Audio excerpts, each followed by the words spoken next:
Dalanie. And it's Katie, and this is Classically Black Podcast. So we talk all things classical music and being black in the profession.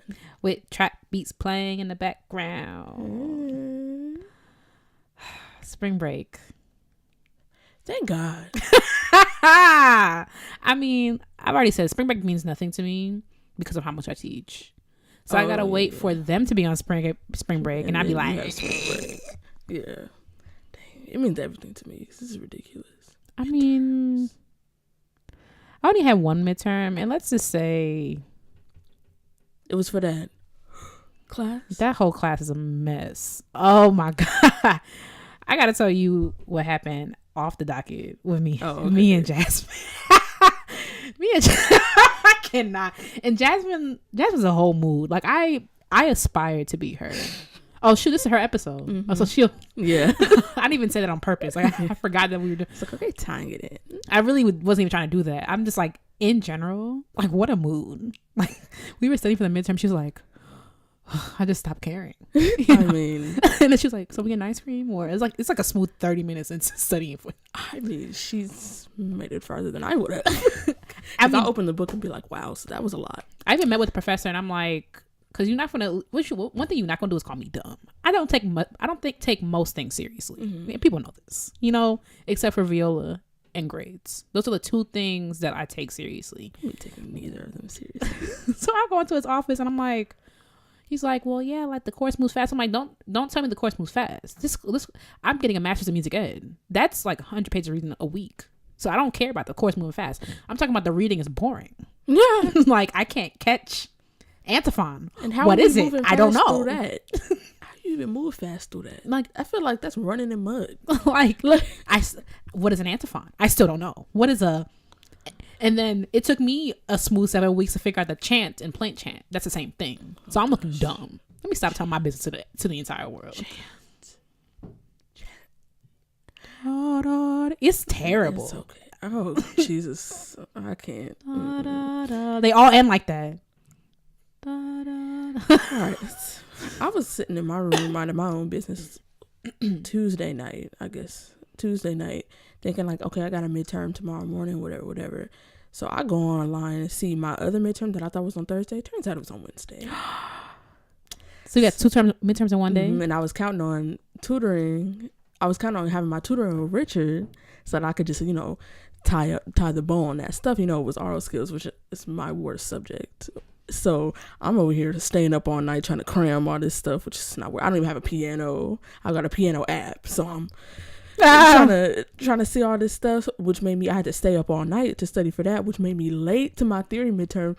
And I wasn't that late, but the teacher was looking at me crazy because he was like, "Girl, this is a midterm. Why are you late?" I'm like, mind your business. And I start getting passionate with these professors. I mean, he didn't say anything to me. I'm just saying the way he was looking at me, because it was a lecture, so I was all bobbing and weaving through people who already had their tests. Like it was a mess. But luckily they structured these things so it's like it shouldn't take the whole time. Yeah, I stayed to the end just because I always sit to the end. Yeah, I'm taking all the time I could get because now the only time I won't sit to the end. Oh no, I'm lying. Even when the final, that's 3 hours. Like it won't take the whole time. I'm like, mind your business. Mm-hmm. It's gonna take me 3 hours because I paid for 3 hours. Oh, all right. I had so then I had to spend all that time studying after that final for the other one. I just started getting sick in my stomach when that time just kept creeping up because I had work. Mm-hmm. So I was just sitting there like, wow. So I had to do it like right after work, and it was there was some parts that weren't completely terrible. Let's just say it's not about how you start. It's about how you finish. Hey, I felt that in my Ibobo. Because when I tell you that I'm actually gonna have to try in this class, like for real, gonna have to try to end the semester. Y'all pray for me. You hear? Pray for your girl. Say some Hail Marys. And if you don't believe in that, think positive thoughts because Chile. The same. Yeah, I'm going to need it. And it's not even like, I hate worrying about things that's not viola and that's not music ed. And I'm barely. Music gets hard here. All right. It's a lot. But like this semester, my teacher's like dope. So I'm like, all right, bet I'll do the reading. Dr. Cole, like, oh, I shouldn't have said her name. Whatever. You said D. Rossi's first name. But I stopped saying that after he came up to us as Sphinx talk about, hey, I'm going to check it out. And I'm like, well, yeah. Okay, Dean Rossi, from now on. Just in case, because if he jumps in now, he will miss it. Mm-hmm. Let's pray. And it'd be buried in the episode. It's like deep in the episode. So God got to be like, what am I called him? Never mind. God already delivered me from that.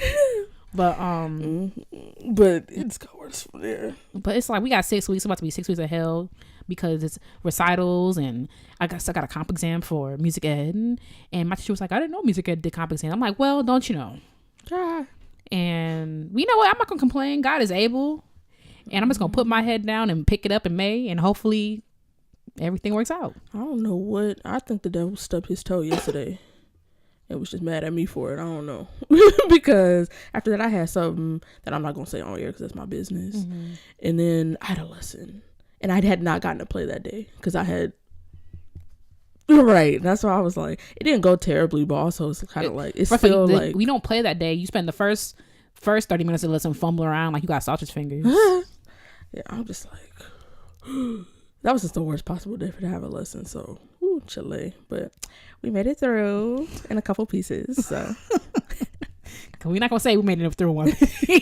I won't be saying that. I'm not going to lie to you guys. I mean, that midterm had a lot of red on it. Right. Let's just say that. Because it's like, we took it on a computer, so I knew what I read. Mm-hmm. And I'm like, well, I ain't finna look at this. So.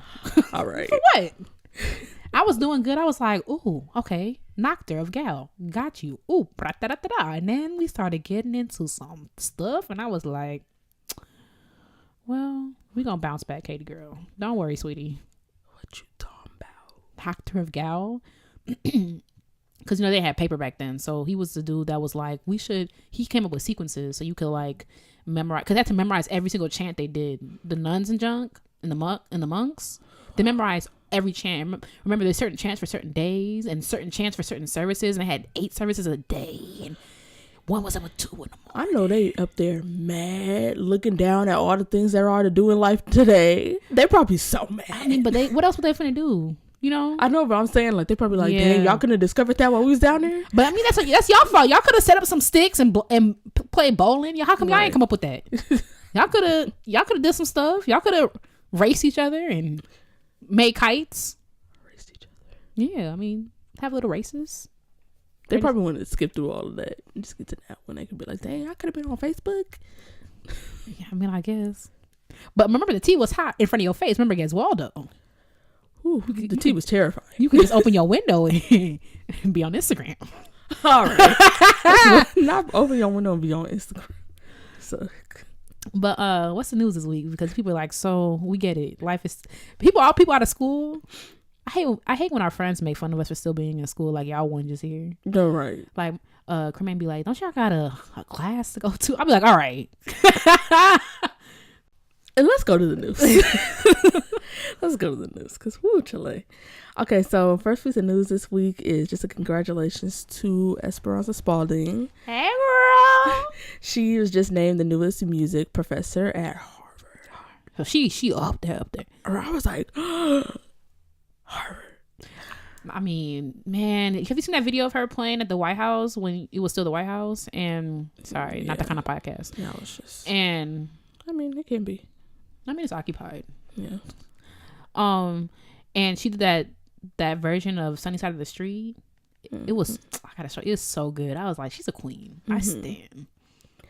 I don't know. I've seen Esperanza Spalding like live before, but I've never seen her live. She opened for Prince back when I saw Prince, so that's really what I was going for. Because a lot of people mention Esperanza Spalding to me because I'm black and I'm a girl and I play the bass and assume that I care. But it's just not my type of music, so I don't listen to her. Yeah, but I mean, she out here because she won 4 Grammys. She has a Smithsonian Award, an NAACP Image Award, a Frida Kahlo Award, a Boston Music Award, and now she's teaching at Harvard. Yeah, so I mean, she's the truth, for real. Like, y'all, your fave could never.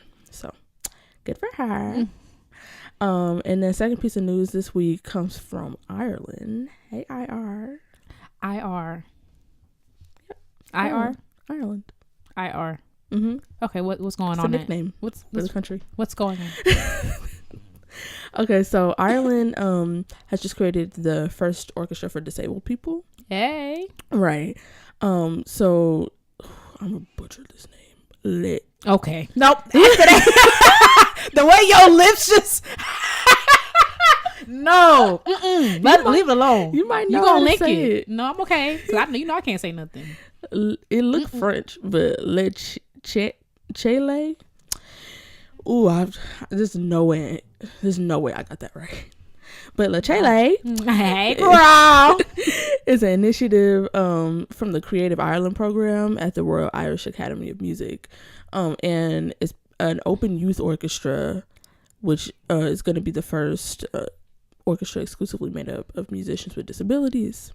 And it's gonna be like starting up in September. But basically, how they're doing this is the orchestra's gonna create their own music, which is cool. And then they're using a method called conductology, which is basically like a bunch of like specific gestures that the musicians agree that they like can understand and all that kind of stuff. And that's what they use to lead the ensemble. And they're also going to be using like a mixture of like actual instruments and then adaptive music technology, which uses tablets and iPhones and and iPads and mobile phones, just because like they were saying that one of the main issues with playing an instrument is that if you have a disability and you lack physical motor skills, a lot of instruments you just can't play. So that's like what they're using so that they can be inclusive for like other people who may lack the motor skills to play an instrument, because they're gonna have some people with like cerebral palsy and like that sort of thing. So that's incredible, right? And it's open to people between the ages of 16 and 30. So, I saw that the age range is like massive. That's amazing. And like creating a space, because like you said, I feel like music is so much, we think about it so much as like you either can do it or you can't, just because of like the nature of it. You have to have not only gross motor skills, but you have to fine motor skills. You know what I'm saying? Like even something that you think is simple, like playing timpani, it's like, you moving around, you toning, you gotta, and all exactly. That. And it's like you have to be able to there's so much, every instrument requires so much refinement, so this is absolutely incredible. I'm excited to see follow this and see. They don't mention a date about when this is starting, but they just say like September, so that's the general. But I'm sure like there's a couple articles written about this since I've saved this, because I saw this like a little bit ago. Didn't get around to like putting it on the show, and then since then I've seen a couple more like articles crop up, so there might be like some later information. Keep y'all updated. All right, y'all, so we moving on to intermission. So today, Dalanie. All right. We already know. Cartier. That's a cute name. Cartier. I might could name my daughter Cartier. No, I would not. Okay, go ahead. Speaking of kids, I gotta tell you. Okay, I know you say you don't stand Offset. I know you don't like him. However, I need you, since you're gonna be traveling, to watch his Breakfast Club interview. Like, I know that's ridiculous. No, I swear. Like, I have a whole new respect for him. First of all, oh my goodness, what could possibly happen? First of all, I already like Offset. He's my favorite Miko. Oh, well, that's such a small scale. I could see that. I mean, take off. I don't know any of them. Takeoff is a close second, because he's so blasé to me. He's just like minding his business, being rich. Like that's all Takeoff does. That's all I want to do. And Quavo, I feel like he took off a little bit. I mean, I think Offset's more in the light now because like he, all that stuff with Cardi and whatever. But like Offset's such a great guy. Like I love so you would him. date an Offset? I would not date Offset because I don't have the patience, and you have to make me look like a fool. So God gonna send you a guy just like him. He's a great guy, remember? I mean, I'm interested to see what could possibly happen. I mean, I want to know what you. I mean, I didn't finish it. It's because it's a Breakfast Club interview, so I got halfway through. The same thing with Soulja Boy. I'm a sucker for a good Breakfast Club interview because they're good. Especially when Charlamagne calms down.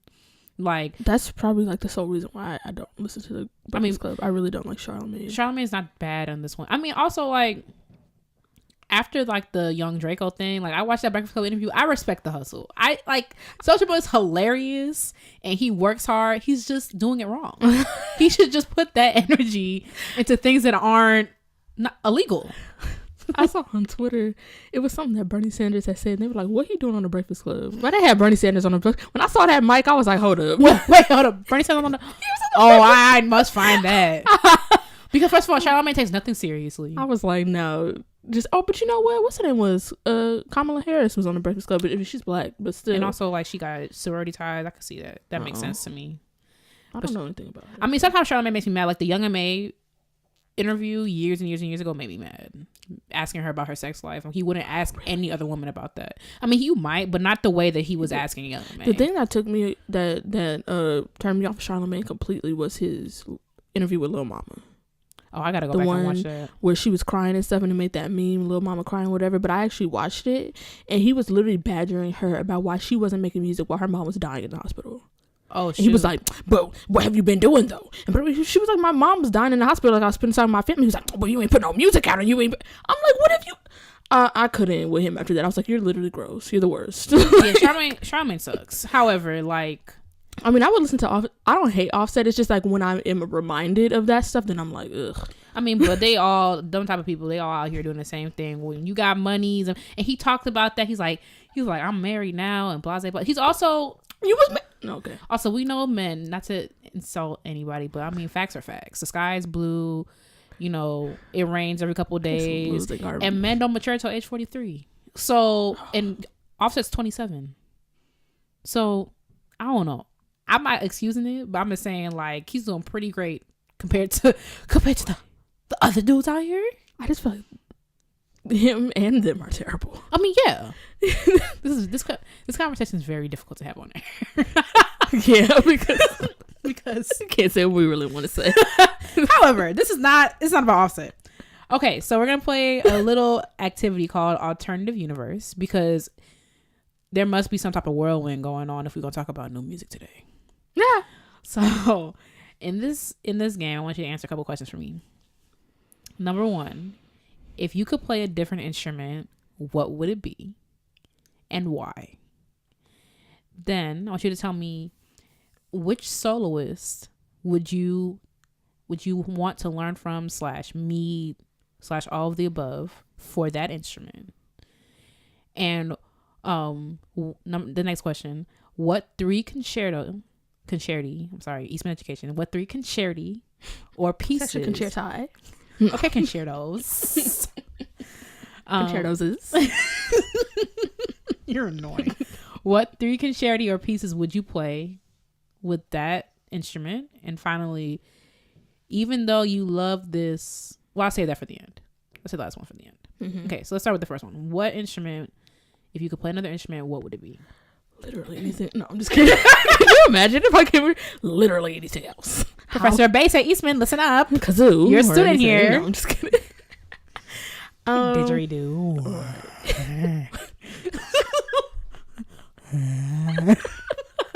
That can't be that hard. Let me shut up. Right. Now my lungs falling through my... I picked cello. No, you didn't. Are you joking? That's why I asked you, did you pick it? And you I picked cello, but I thought you were asking... Oh, well, we might as well just do this together. You picked cello? Yeah. I love how we didn't... Okay, this is hilarious. We didn't even deviate that far.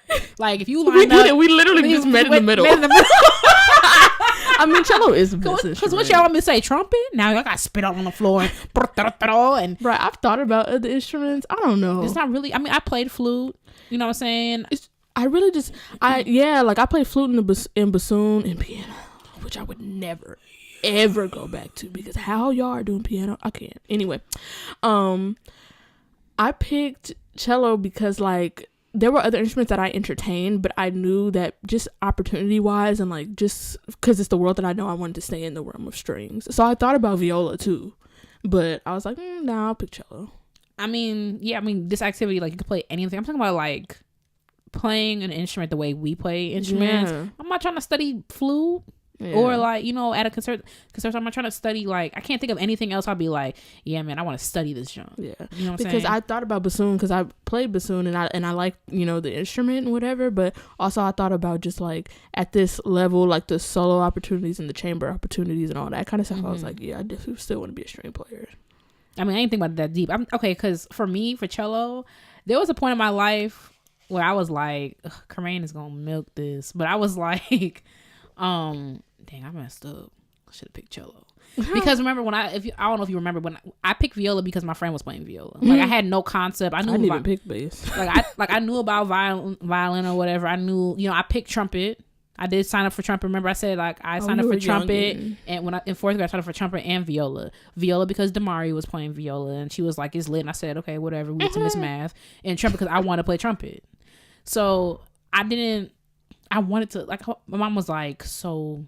But my mom, even at that age, my mom was like, oh, maybe she'll quit. Like, she's not going to fight me on. I'm like, Katie wants to play trumpet, so whatever. She wasn't going to fight me, even though she didn't want no trumpet in her house. So, but when I got to, like, high school and junk, I was like, oh, I messed up. I mean, and, like, whatever, I'll get into it. I absolutely love the viola. I'm in debt because of the viola. It consumes my life. So, of course, I love my instrument. It'd be dumb to say, man, I still like cello better. But, like, there was a point where I was like, I should have picked the cello. Okay, so I wouldn't be mad if we got the same. Anyway, okay. I don't think we'll have the same. You don't think so? Oh, because I think I know your cello person. Oh, yeah. We'll get there. Okay. So, I don't know. Cello is all, I said why. Cello is all like, it sounds like it's just singing to you. That thing just, I don't even know how to describe it. Cello just sounds so smooth. Like it's just. The cello's just, I think cello is like one of the best sounding instruments. And like, yeah, definitely like top 3. Like, I mean, I'm trying to think of what's number 1. I think cello's number 1 to me. Really? I think so. It's just like, I feel like it's just the most like pleasant to the ear. I mean, I'm biased. I'm gonna say viola because it's like in the middle. It's not too high. Cello like it's fine or whatever. I think there's something about the C string on a viola that just gets me. I mean, yeah. So I'm biased. But I mean overall. I'm saying overall as well. I mean, I'm obviously biased. I mean, I'm not gonna lie to anybody. Can you imagine? Well, I think the basses. I mean, some people would be surprised with some of the things that people be playing on the bass these days. Yeah, but I don't know. Okay, so which soloist for that instrument would you meet or want to study with or want to be, whatever? I mean, I would not want to be mine because of how it went down, but I already know who yours is. Now that you said that, I picked Misha Maisky. Yeah, I knew just because Bach. Would you want to study with him or like what? I mean, I guess I don't have any insight about like how he is to right. like now say you find like out he's right. a terrible person. Right. He whipping students and poking them with pencils when you miss a note and all that. I've heard of like people who have teachers that do stuff like that or like and I heard who was it? So like my first teacher always said that you're not supposed to, when you're in time position, you're not supposed to rest your like forearm on the bass. And like my teacher now doesn't really, he's like, I don't really think that that's like it works for some people, and some people are like really diehard about like not doing that. And he said that he knew someone that used to put tacks around the side of the bass and I'm like, tacks? Yeah, so I'm bleeding. Some violin teachers put tacks on the neck so you don't have a piece of wrist. I'm like, first of all, you're not gonna put no tack on my baby's violin. Right now, I can tell you that right now. Now I'm fighting sepsis and all that because you got rust on that tack. Right, that you found it in your car on the bottom of the floor. Right now, I'm in there with scurvy because it ain't gonna be that much for my daughter to have to learn. Well, my sons have to learn the instrument that you're gonna be putting nothing on the instrument. Right, like we could try again, baby. Yeah. Mine is Jacqueline Dupre. Yeah, I freaking love. I went through a period of time I was obsessed with her because that over Hollywood whatever documentary movie thing was on Netflix back in like 2011 2012. It's good. It's just really dramatic, like, because it shows her like how she resented the cello, so she like put the cello, because they like gifted her like some like dummy expensive cello or whatever, and they had a scene where she like put it outside. It was like sweltering outside. She like just like over, it's Hollywood, right? So they gonna do stuff, but then all the stuff that happened, it was sad. They made her sister like be a little bit more jealous of her than I think.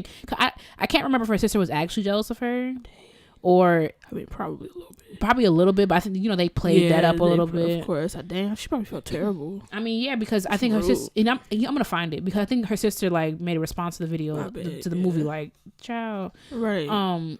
But like I used to watch videos of her playing, because when I was learning to play expressively, and because like when I got there, I had to learn. Like when people watch me play, they be like, da, da, da, da, da. I'd be like, I had to learn how to play like that. You know, I watched people and I mimicked what I liked, and then I made it my own. Like freaking Janine Jansen taught me like basically everything I know, and then I had to like scale it back a little bit. And like, but Jacqueline Dupre, like she moves a lot, and there was a scene from the movie where her sister tried to move like her, and her flute teacher was like, "Girl," and I was like, "Wow." But yeah, definitely Jacqueline Dupre. I wanted to meet her, just touch even as a violist, just let me just touch the hammer, your fingerboard. So I mean, she's dead now, but I mean that's just don't be sad. Can you imagine? Her career is so short. I just couldn't imagine, like, we put so much into these instruments and like anything can happen, and it's like you can't play anymore. You know, it's just like, dang. All right, so we might have some overlap here, but 3 really. Well, we'll see. 3 concerti, or pieces that you would play with this instrument. So the first one I would play is the Pezzo Capriccioso by Tchaikovsky, which is just because I feel like that's one of the pieces that if you tried to play it on bass, it would just be like, girl, what are you doing? Because like some of them, like we play a lot of things that are like, like, you know, I didn't know you could do that, but that piece I feel like it would just not translate well at all. But yeah, I would want to play that one, and I would also want to play, so I struggle with this, so I initially said I wanted to play the 3rd Bach suite just because that's my favorite suite. But recently I just came across this video of this guy playing the prelude to Suite 6. That's a bop. On Baroque, a 5-string Baroque cello, and I feel like I might have to do that instead, but just that movement, because I'm not familiar with the whole 6 suite. But 6 suite bops, and you know, Bach ain't slick. It just get longer, and them stuff get longer and longer. You go through first suite, short and sweet, second suite be like, and then it's getting longer and longer. Now 6 suite. When I see people do the 6 suite from memory, top to bottom, I'll be like, okay, sis, go on in. Dang. Yeah, you doing that for your recital? Anyway, and last one. Yeah, my 3rd piece is the Casado Suite for solo cello, which goes, it's all up in the fingerboard, and then brrr, it's just that don't sound fun to me. I don't like playing hard. Actually, literally none of it sounds like that. But you know, I was just making up sounds. But y'all should listen to it. That piece is lit. And we can link some of these. I mean, the ones that aren't obvious. Well, we'll link them. Okay, mine are like really like typical. Yeah. Because like if I'm finna play cello, we playing cello. You feel me? Like no cap. Like that's what we finna do. So first one, I have to play Elgar. Are you joking? How do you play the cello? Don't play Elgar. All right. If y'all can see this, if you can see these movements, that's what you know what, that Sphinx next year, I'm gonna do that for whoever's playing cello in the concert. I'm gonna be back there doing exactly what you were just doing. You can't tell me you don't think about that when you them chords. I've never ever thought about. Boy, I've never ever.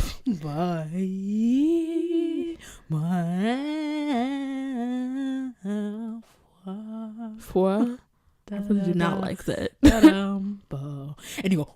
I can't. That's what it does. People are literally clicking the episode off as we speak. It's just lit. I freaking love it. And viola doesn't do it justice, because there is a version for viola. It doesn't work. Yeah, I wouldn't imagine, just because in the lower part. I played it for gratification, because I just loved the concerto. I was just like, it was just like, it doesn't do anything. You know what I'm saying? But was your big sound. Okay, the second thing is the second movement of Tchaik 6. If I'm playing cello, I need to play that. Oh, dang! That was fun.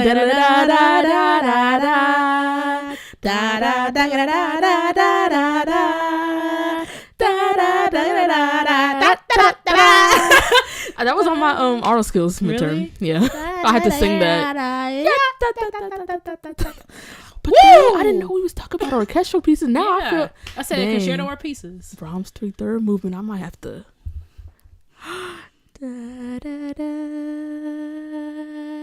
Not my my favorite. What? It sound, I don't know. Girl. I don't mind it. You know, only beef I got with Brahms is Brahms 2. And not even all of Brahms too, because when it starts ascending, you know, I can't sing, so I'm not even gonna try that part because I'm gonna lose the pitch immediately.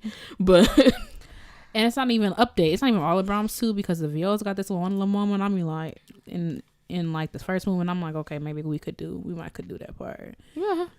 Then when it goes, all right, it's staccato. That's what it say. He wrote it. But you wrote like that. But Cello ain't say nothing. I'm playing. I'm like, I'm not gonna have my teacher out here. He did not write like that. Okay, last one is Mahler 2. Because as a bass player, you appreciate it, but you don't appreciate it as much as I do. What do you mean? Like, because violas don't get to play that. At least you get to play that as a bass player. Oh, I see. You know what I'm saying? But I feel like for that, I would rather play bass than cello. Yeah, because it's lower. And then Mahler, he's just so what do you call that? Like free. Mm-hmm. I'm trying to, but there's a specific word I'm thinking of. But with the extension, so it'd be a whole bunch of. And this, but yes. if I was playing cello, I must play that. Yeah. But nah, man, he did that. Like.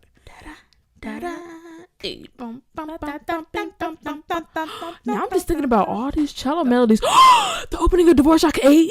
Oh, I forgot you stand that piece. I just that opening, that whole piece, because it's like it's fine. There are certain parts in that piece that's like the thing as a whole is like, you know.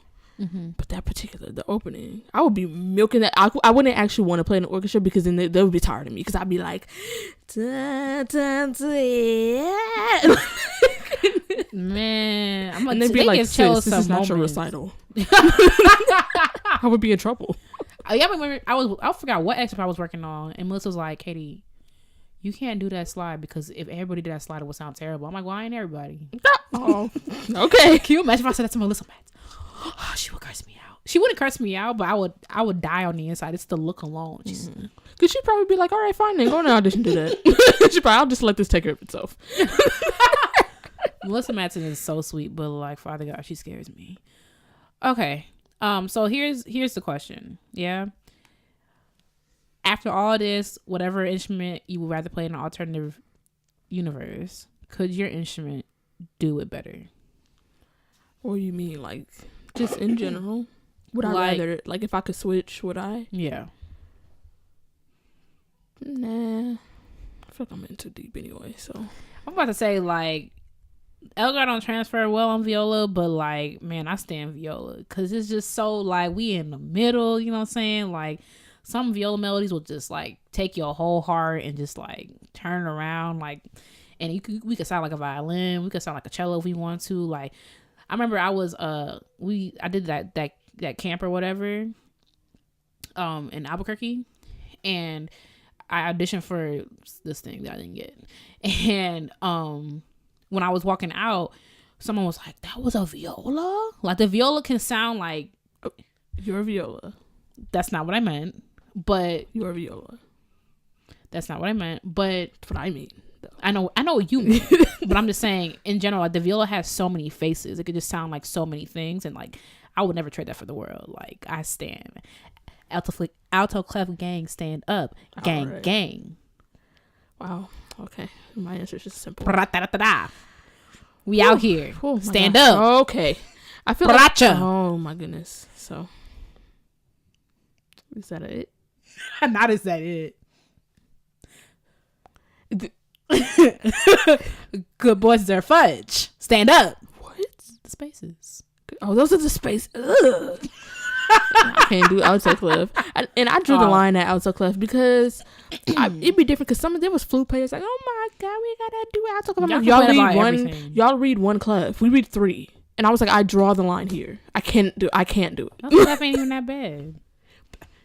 We only read 2 clefs. Because I already it looked like tenor clef already. Like, sometimes I find myself switching clefs when I'm playing, and JB be looking at me like, are you good? Because I'll just start playing wrong notes. I'm like, I don't know why, but I just started reading this in tenor clef, and it's in treble clef, or some variation of those. I mean, we got 2 clefs, but we mainly play in alto clef. Well, but yeah. Thanks for coming to our alternative universe. Let us know if you would play a different instrument, what would it be? Do you agree with us? Do you stand these people like we do? Because Shaq and DePray, say something about her, because we could fight. In the Instagram comments. I'm just playing, but not really. Okay. Let us know what you think, and we are moving on. All right, y'all, and we're back, and we are here with a special guest today. Her name is Jasmine Daquin, and we're talking about new music. We've said some stuff in the past about our feelings about new music, so we're doing a little rotating series, yet another one, called Convince Us. So Jasmine is here, a new music connoisseur, if you will, expert, all of that, aficionado, new music queen. Okay, I didn't know you were gonna say all of that. She's here to try to convince us to see if we could like new music. We're gonna keep an open mind.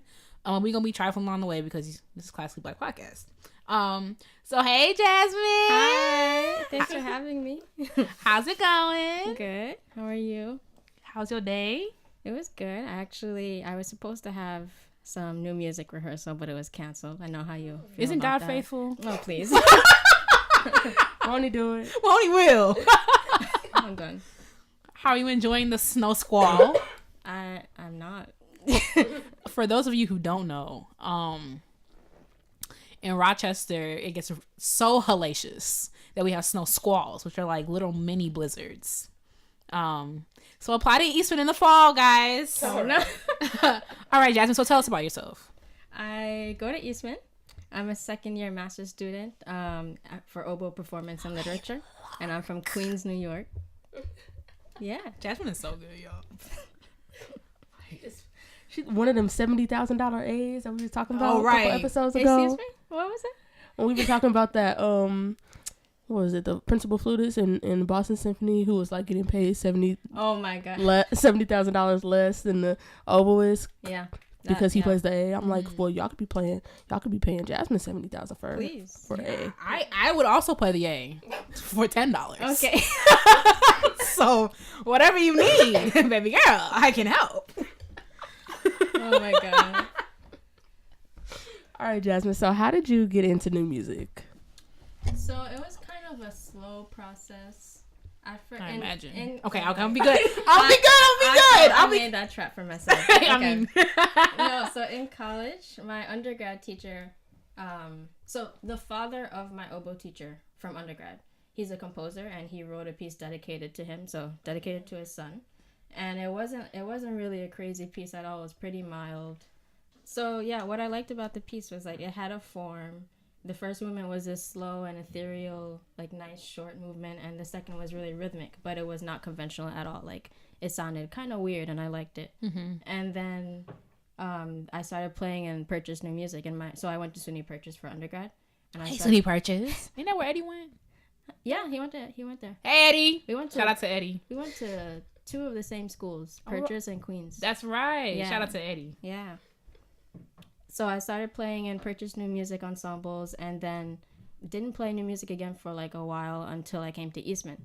And then I did new Osea and Musica Nova, which I love. Yeah, what are those for people who don't? I do it every semester. So Osea is a student-run contemporary ensemble, and then Musica Nova is like more. It's a class, and it's led by Brad Lubman, who conducts several contemporary ensembles all over the world. Yeah, I really like Brad. Yeah, I might could have done that. I might could have done that with Brad because he's always like, he's good. He's really good. Yeah, really, you should do it.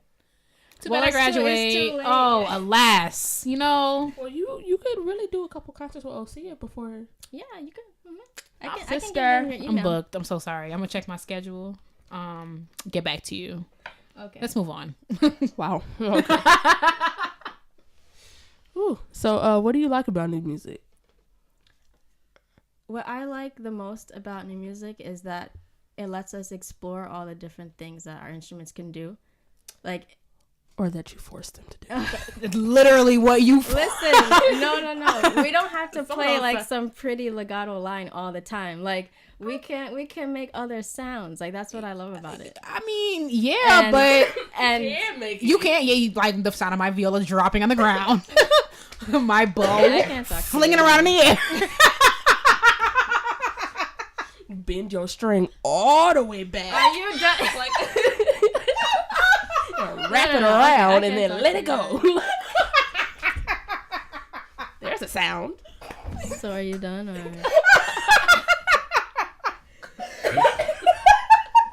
I'm sorry, I cut you off. What was you saying? You know what? I don't remember. No. Go ahead, Jasmine. So, We're listening. Just like all the sounds you can make and like the different rhythms. It's new music mostly is way more rhythmic, and it's just I love the challenge. Like usually if I am learning a piece for Musica Nova or Ossia or any other contemporary piece, I just feel like so much reward after, because it's like, wow, I learned all these rhythms. I learned how to like do these extended techniques with my instrument. And I'm conveying like ideas that I never would have with other pieces. Yeah. So it's like, it's really rewarding at the end. Yeah, I bet. I can see that. So, you have any future plans before we dive in? What you gonna be out and popping doing? Beyonce, Trey Songz. Is Trey Songz canceled? So, he ain't do nothing yet, right? I don't think so. Oh, okay. I'm sorry. It's only a matter of time. Only a matter of time. You say his name next week. No. Yeah, so being a master's student, second semester, like I still haven't, solidified all my plans yet, but right. I have applied to like some new music festivals in Europe, and like in addition to new music, I'm also really into Baroque music, which is the complete opposite side of the spectrum. But I'm really into that, so I just want to get more into it and see where I end up. Well, I'm excited for you, girls. It's gonna be somewhere spectacular, somewhere. I bet. All right. Well, I know. So Delaney, how you feel about new music? Yeah, how do you feel, Delaney? So I'm a little bit. I feel like I have a little bit less of an aversion to it than Katie does. Because I don't hate new music. We gotta draw the line somewhere. Okay, continue. I don't hate new music. Good for me. You didn't say one positive thing about it ever. But like I said, like on the Sphinx episode, I listened to my little viola duets. Father God. Like I like I've played in Ossia before too, and although everything in me was telling me to say no, somebody in my studio who like loves new music and lived for it was like, he put my name out there because he wanted me to try it, and I was like, nah. But he was like, I'm just giving your name. Well, he didn't tell me he was gonna give them my name, but they were like, the concert is blah blah blah. We don't have anybody. Oh my God, can you help us? And I think this had to have been my freshman year then, because I still had a heart and was like, okay, I'm gonna help them. But yeah, it honestly wasn't bad. And it was one of those pieces where you do up the string and popping. You didn't have fun? No, I'm saying like it was one of those, and I did have fun, like, because every now and then it is nice to see on the page the text that says play any note, like when it just has a box and it doesn't have. I do that anyway. I don't need no text to tell me. But now I'm just like, I don't gotta worry about playing the right notes. I can just play whatever. Okay, like, but I don't know. I like new music to a certain extent, but then when you get into that where it's like it's venturing into like now you're using inanimate objects and you concerto for 3 half-eaten blueberry muffins and then I'm like, all right, now hold up. That's not even like someone wrote a trio for 3 chairs. I'm like, that's not a piece. Yeah. Like, but that's different. That's like more like performance art. Performance art? Yeah. It's performance. All right. It's an action. I see where you guys are. Yeah. But like so that's kind of where I draw the line for me. Like, it doesn't have to be tonal, but you gotta have. I can't just feel like I'm in an enigma, like I'm in a snow globe, and whatever happens, you know. But what about you, Katie? Okay. Oh gosh. I don't hate new music. Why? Don't look at me like that, Jasmine. Because so when you audition, a lot of times schools ask you for a piece that was written after like whatever last 20 years or blase. So I was like, guess I ain't going to Eastman. So I'm fine. So I had to do new music. I like new music that makes sense. You know what I'm saying? Like Jennifer Higdon, Blue Cathedral. It's just loud and luscious, whatever. So that reminds me of Bruckner. Or like Incantation. Augusta Reed Thomas was here like a couple weeks ago. She wrote that piece. I love that piece, and it makes sense. It's weird and it has, but I don't know. It makes a lot of sense to me, and it's an ABA form. You know what I'm saying? It has structure. Yeah. It has structure. You know, it has meaning. It has reoccurring themes. So stuff that reminds me of traditional music or whatever, like romantic music or classical music, that isn't too much. You know, now I'm hitting my viola and doing extra pizzicatos and sliding up and down. Like, I just don't like stuff like that. And you know, I'm trying to be careful when I say stuff like that, because when Brahms came around, people were like, this stuff is too new. You know what I'm saying? When Mahler came around, you know, people were like, what is this junk? You know what I'm saying? So I understand that, but I just don't like new music. To me, like the real new stuff, like the stuff I played in orchestra, it does too much and not enough at the same time. Like, that's literally, it'll be like you have a box on your page and just play these notes randomly and with the arrow going through and or to draw a picture of a tree and be like, follow me as we build a tree. Like, no, I swear, I was working at this music camp, and she was like, oh, you want to see the score for this piece? It was a drawing. She was like, this is the score. I'm like, this is a drawing. It was literally a drawing. I'm like, really? And now I gotta have a legend so that I could. Now this is written in hieroglyphics, and I gotta be in the library for 72 hours. Exactly. Now we not in the museum just to play a little piece. I'm not. That stuff is too much. It's like you could push the envelope, but like now the envelope is paper mache. So. Okay. No, I had a thought. I feel like a lot of the times when we play new music, people are comparing it, like you mentioned, like you like things that remind you of like classical or romantic, but I feel like I just separate the two. Like it's in a different realm. So when I'm not comparing, I just have more fun, and then I realize, and then I interpret the music differently. I'm like, oh wow, like this is a weird sound. I wonder what the composer was thinking, or like why did he give me this with the trumpet? And it's like, I don't know. It's just a different realm. And like, I want to be careful because I do respect like composers, you know what I'm saying? Like, I respect people who are like writing new music, because music has to continue on. You know what I'm saying? I completely understand that. But to me, it's like, I haven't yet had an experience with new music that I felt fulfilled after playing it. You know what I'm saying? Like, when you get to an end of a Brahms symphony, it's School Number 2, and it's like, wow. And it's like big and it's massive. You get you get to the end of like a huge romantic piece and it's all luscious and the horns are blaring, or not even. You get to the end of something like a Tchaikovsky symphony and it dies out. You know, I feel fulfilled when I play things like that. I have yet to have a performance with new music, and I'm like, you know, I've been playing viola for a minute, so it's like I've had to do these things. You know, I've yet to have an experience where I felt fulfilled at the end, and I just don't like that. I don't like playing something and be like, all right, we did that. You know what I'm saying? I don't know. That's just my take on it.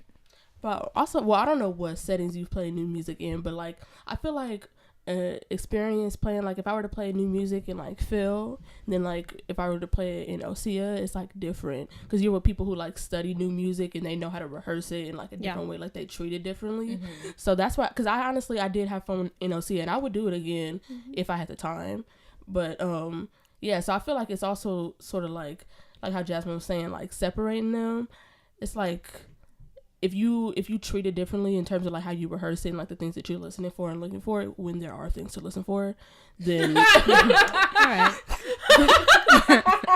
then like maybe, I don't know, like maybe it'll be a good experience, because like I felt the same way about Baroque music too, but that's a whole other story, and I've like delved in kind of into both of them since I've been here, and I probably would have never tried new music had someone thrown me under the bus, but you know.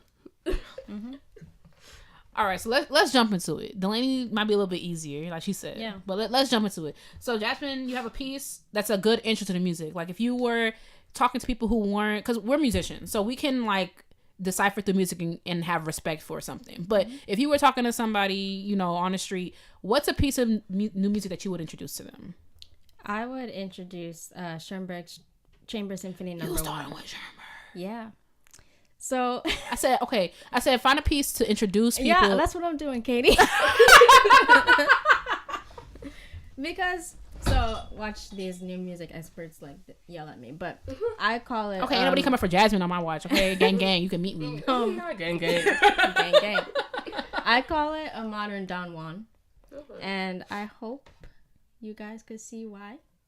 Yeah. You know, I'm open.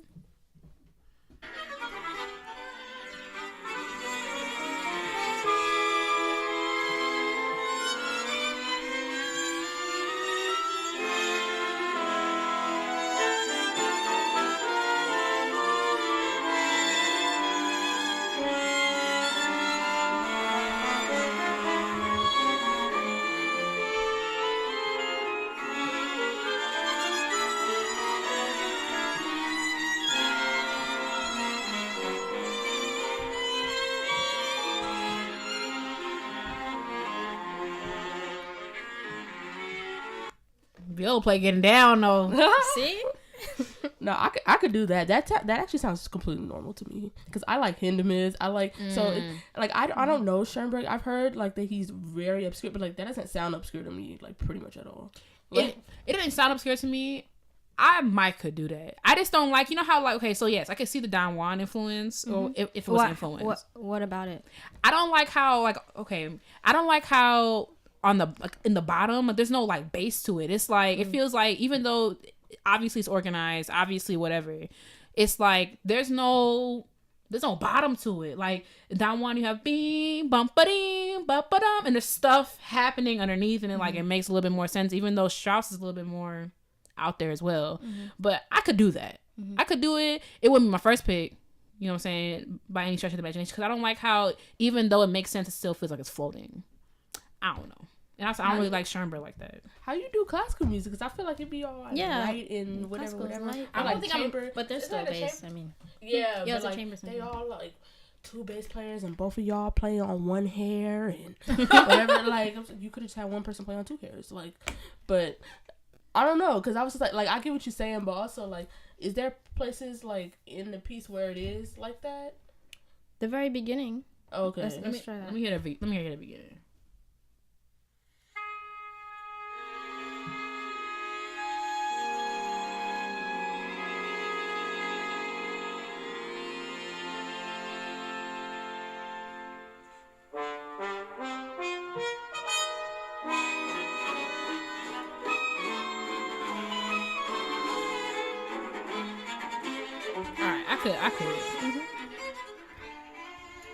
I could do that. You could do that. I could do that. Okay, good. Say the name of the piece again for the people. Schoenberg Chamber Symphony No. 1. Okay. Yeah. You like it? Ooh, all right. I could do it. Let's hope the next one isn't a far cry. So for the second one, can you tell us your favorite piece of all time at the moment? That's new music. So this I played last year with Musica Nova actually, and it's Ligeti's Chamber Concerto. Ligeti? Oh, okay. Yeah. And that's why dog. Yeah, and that's why I thought he would be a good example, because like it shows you, like Ligeti also, he composed a lot of different kinds of music. I'm about to say, because the Ligeti that I know, the Ligeti viola sonata be moving in quarter tones. I'm like, how you do that on an oboe? I don't. People like violas be like, I aspire to play Ligeti. I'm like, I aspire to play Don Juan in tune without rushing, and that's it. Like Ligeti, that's the aspiration. That's the top. What if you thought about it this way? Like, if you learn pieces by people like Ligeti and like other, contemporary composers, it will make you a better player of the music that you mentioned.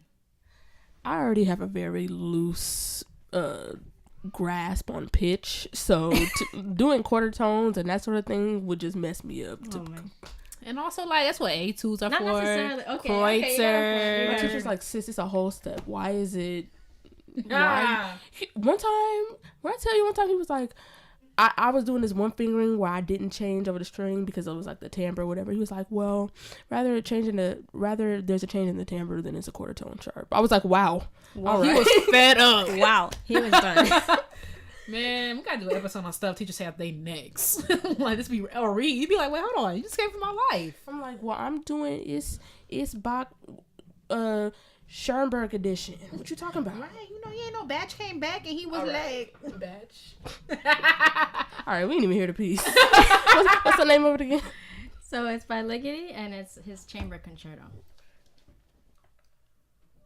This is the third movement.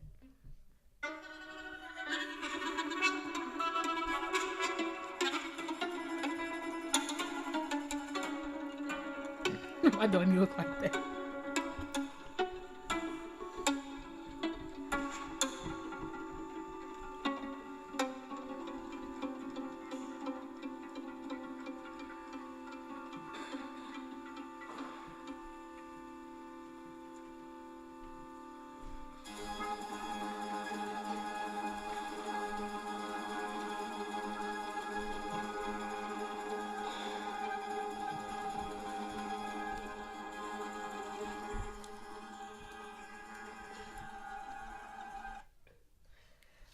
Okay, so the first 3 seconds of that, I was on board, and because when I heard like the first 3 seconds, no, for because within like the first like 3 seconds, the pizzicato had some sort of like pattern, like rhythm, and then I was like, okay, and then all of a sudden it started going pop, pop, pop, pop, pop, pop, and I was just like, all right. So it's kind of like when you popping popcorn, like that's what the pizzicato was doing. Like it was like it was getting a little bit too random.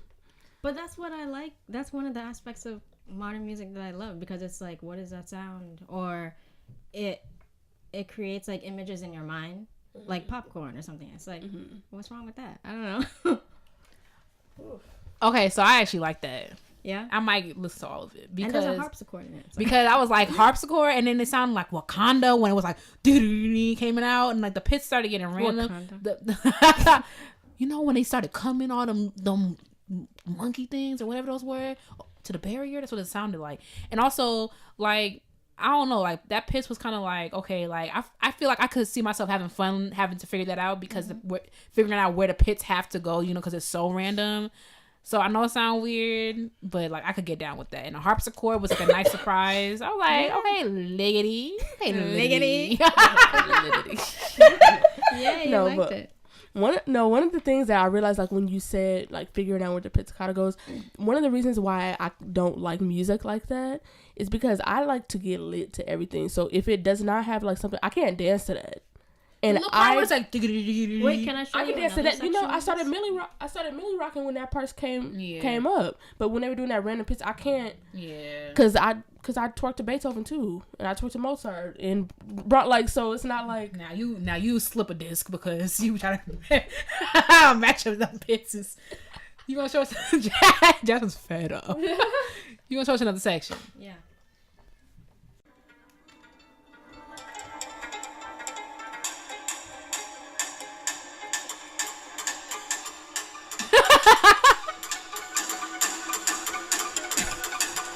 Okay then. Is it not lit?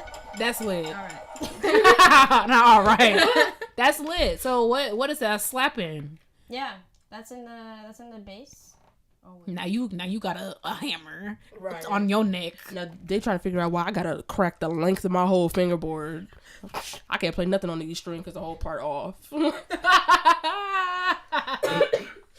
I just like, because some people use different bows, like even for Coligno. So I'm like, what y'all be using plastic bases for that kind of stuff? Because I told you somebody in my studio brought out a mallet and was bang, bang, bang, bang, bang on the top of this instrument. I'm like, your luthier bills must be through the roof. Through the roof.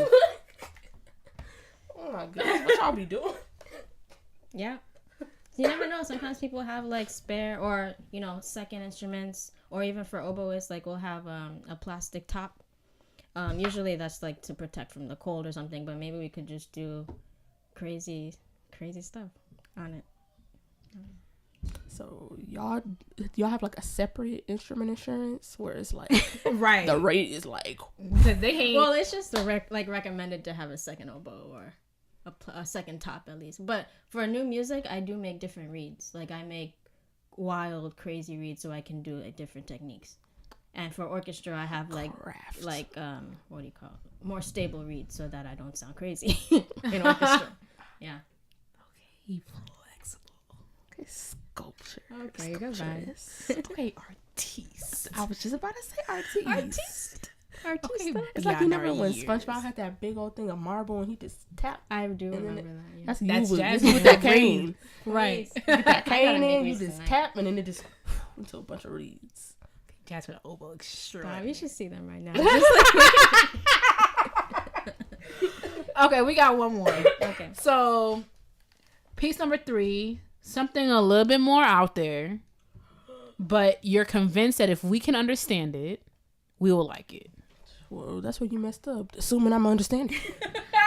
You're understanding things. So, I choose The Will to Adorn by George Lewis. We're currently doing that in Musica Nova, and we're performing it in March. And this actually is the only piece so far, only contemporary piece that I've played written by a Black composer. Now you got me on the hook. I might sit up a little. So George Lewis has a heavy jazz background, and improvisation is really his thing, and you can tell in his compositions as well. And I'll play a section that represents that.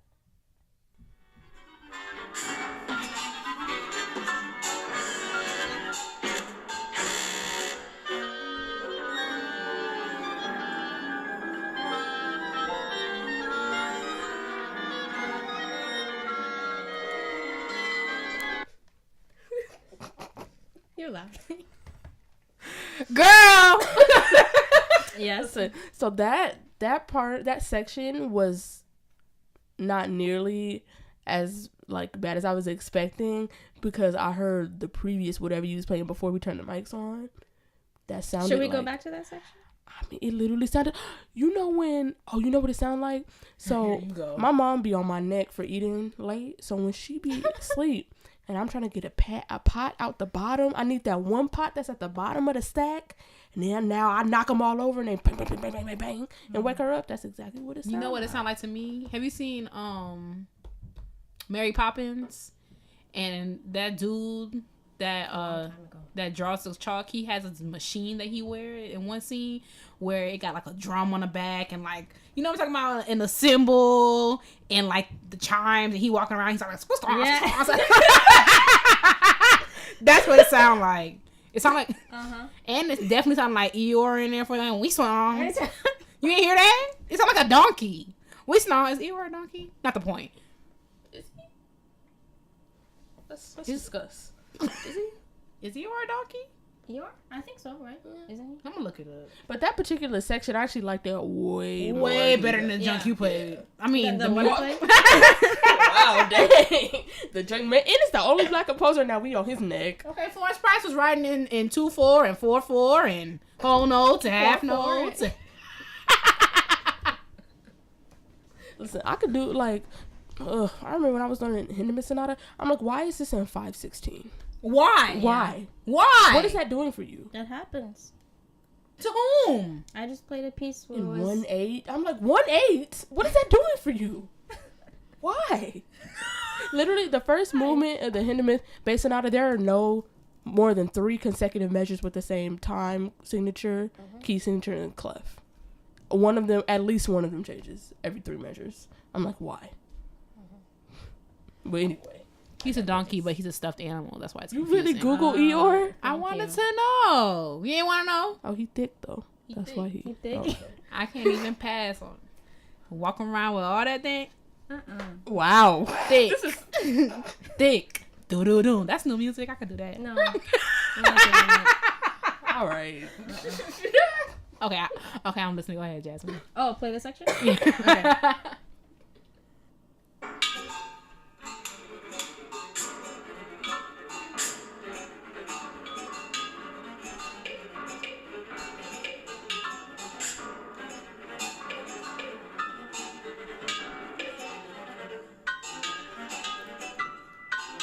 Now, what are you possibly? What was that? I was dancing. 2.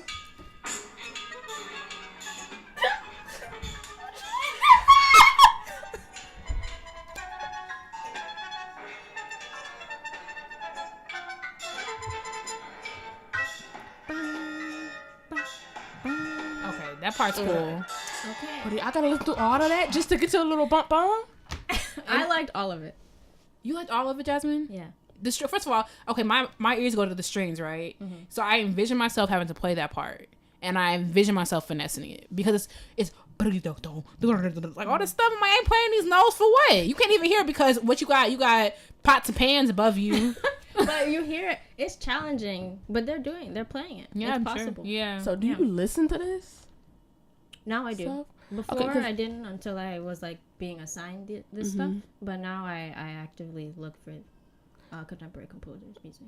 Okay, because I would play that because that reminds me because I played like the piece I played in OCO was by Andrew Norman. Okay. So yeah, like he's well known and like he ain't nothing about what he doing normal. So like I would play something like that, but I wouldn't listen to that, like unless I had to. You know what I mean?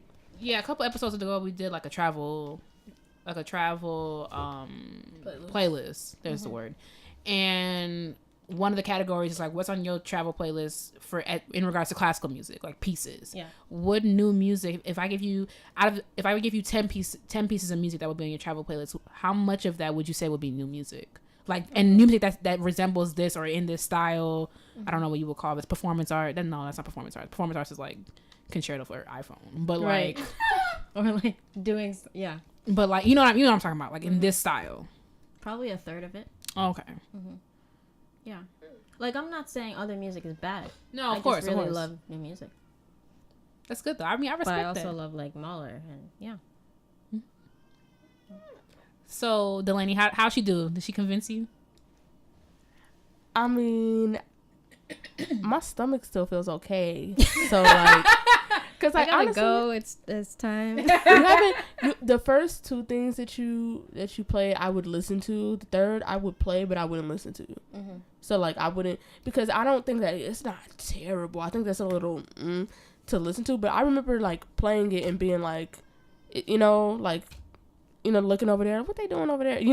Like it's kind of cool, especially if you're not used to it, and it's refreshing. Like for if you play the same type of music all the time, because I'm not that versatile as a musician. Like I'm a bass player, but I don't play jazz. I don't, a lot of people are like, oh, I'm in a band, whatever. Like, no, I just play classical music and I've studied Baroque music too, but I don't have like a Baroque instrument that I can play all the time, and I'm not in Baroque orchestra anymore. So like I'm very like always in orchestra. So when I get to do stuff like playing wind orchestra or like playing new music, then like I'll do that. So like I would definitely play the last piece, but as far as like will I have that bumping when I could be listening to some Beethoven or some YG, then like no. Yeah. I mean, like for me, you definitely like you speak passionately about new music. So I'm like, you my friends. I'm like, okay, I'm gonna take a listen to some of this stuff. You know what I'm saying? Like I definitely like the Ligeti for sure.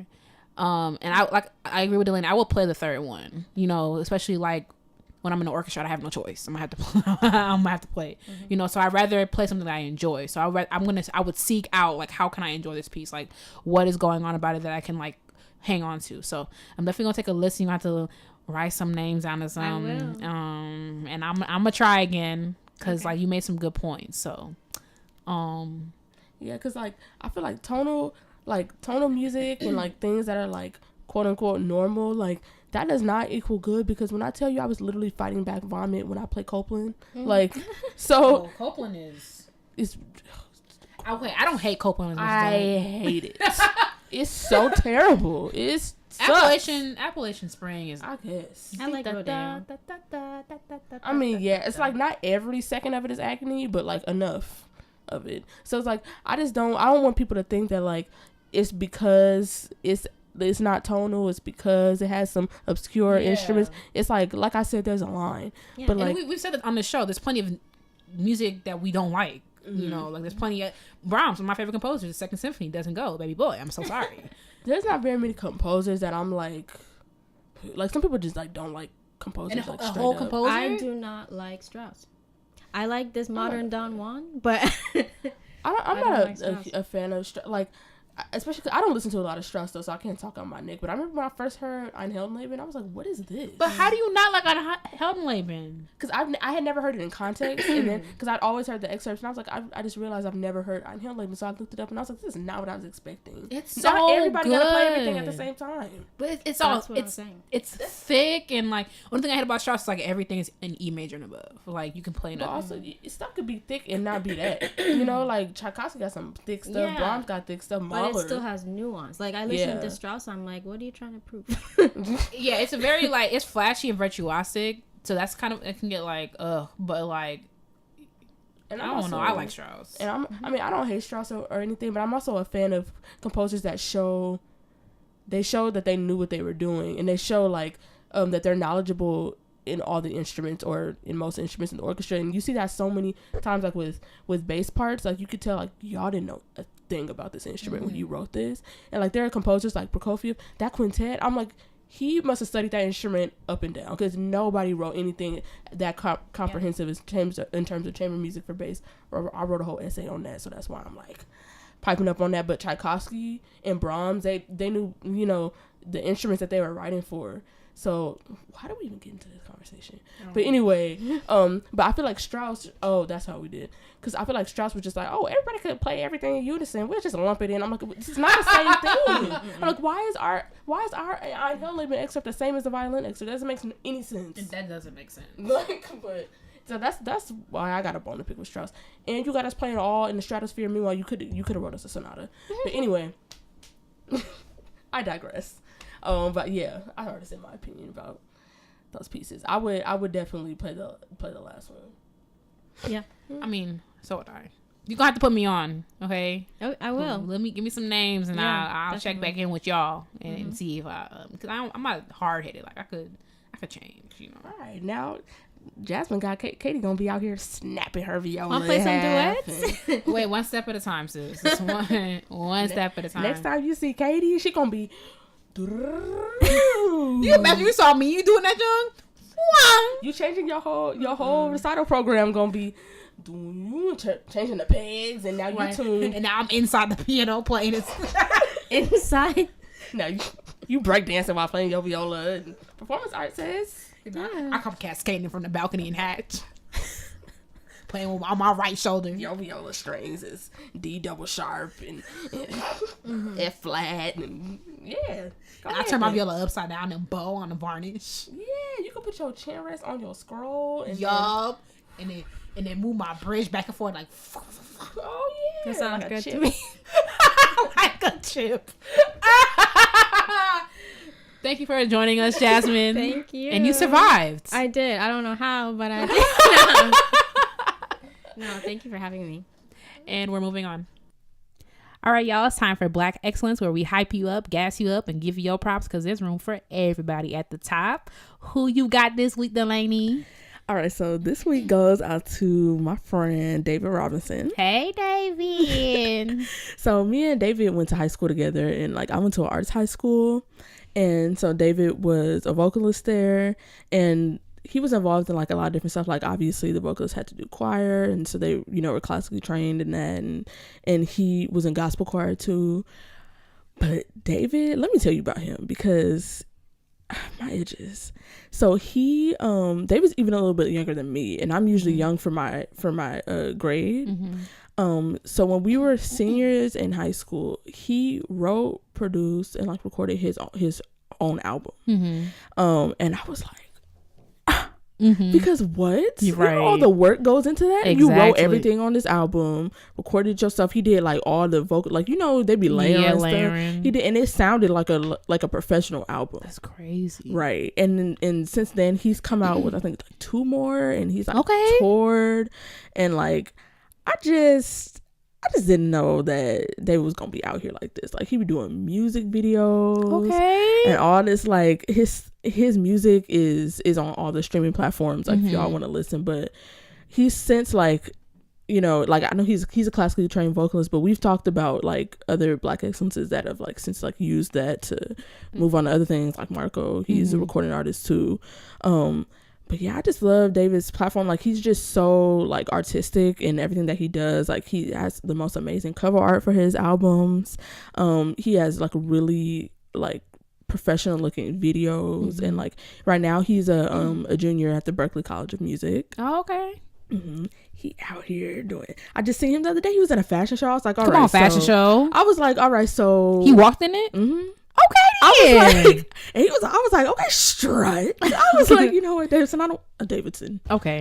Robinson. I was like, all right, David, I don't want to hear nothing else from you, because every time I turn around, you on my timeline giving me life, and now my edge is on the floor. But yeah, I'm gonna link David's website. See, he got a website and everything. Meanwhile, all I got is a Facebook. I mean, that's all I got, and it won't be Nathan else. Well, I mean, you do got that spray. Relax.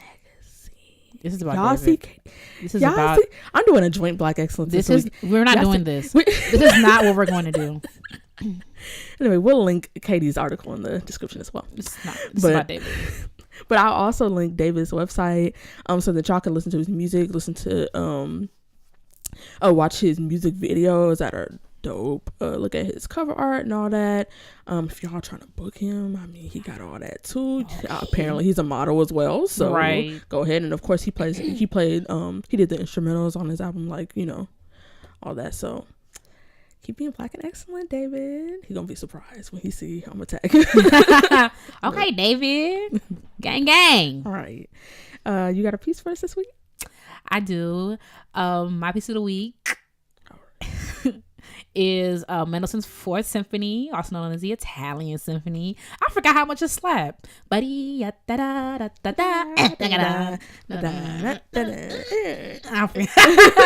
then also shout out to Mendelssohn, who gave the violas the most beautiful melody in the second movement. Like the whole thing that slaps, it goes right into the third movement. So you know, I like me a good little cyclical type of thing. You know?